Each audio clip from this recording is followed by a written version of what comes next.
ಲೋಕಸಭೆ ಚುನಾವಣೆಯ ಟಿಕೆಟ್ ಕೈತಪ್ಪಿದ ಬಳಿಕ ಸಕ್ರಿಯ ರಾಜಕಾರಣದಿಂದ ದೂರ ಇದ್ದ ಮಾಜಿ ಸಂಸದ ಹಾಗೂ ಕೇಂದ್ರದ ಮಾಜಿ ಸಚಿವ ಅನಂತ್ ಕುಮಾರ್ ಹೆಗಡೆ ಇದೀಗ ರಾಜಕೀಯ ಎರಡನೇ ಇನ್ನಿಂಗ್ಸ್ ಆರಂಭಿಸಲು ಸಜ್ಜಾಗಿರುವ ಸೂಚನೆ ನೀಡಿದ್ದಾರೆ.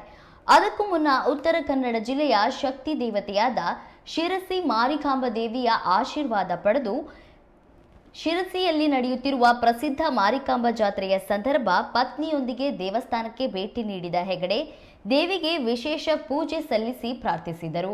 2 ವರ್ಷಕ್ಕೊಮ್ಮೆ ನಡೆಯುವ ಈ ಜಾತ್ರೆ ಉತ್ತರ ಕನ್ನಡ ಜಿಲ್ಲೆಯ ಅತ್ಯಂತ ದೊಡ್ಡ ಧಾರ್ಮಿಕ ಉತ್ಸವಗಳಲ್ಲಿ ಒಂದಾಗಿದೆ. ಲೋಕಸಭೆ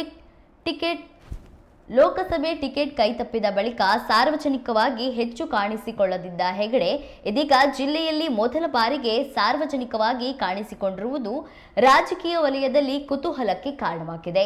ಮಾರ್ಚ್ 8ರಿಂದ ಅವರು ರಾಜಕೀಯದ ಎರಡನೇ ಇನ್ನಿಂಗ್ಸ್ ಆರಂಭಿಸಲಿರುವುದಾಗಿ ತಿಳಿದು ಬಂದಿದ್ದು, ಅದೇ ದಿನ ಭಟ್ಕಳದಲ್ಲಿ ನಡೆಯುವ ಹಿಂದೂ ಸಮಾವೇಶದಲ್ಲಿ ದಿಕ್ಸೂಚಿ ಭಾಷಣ ಮಾಡಲಿದ್ದಾರೆ.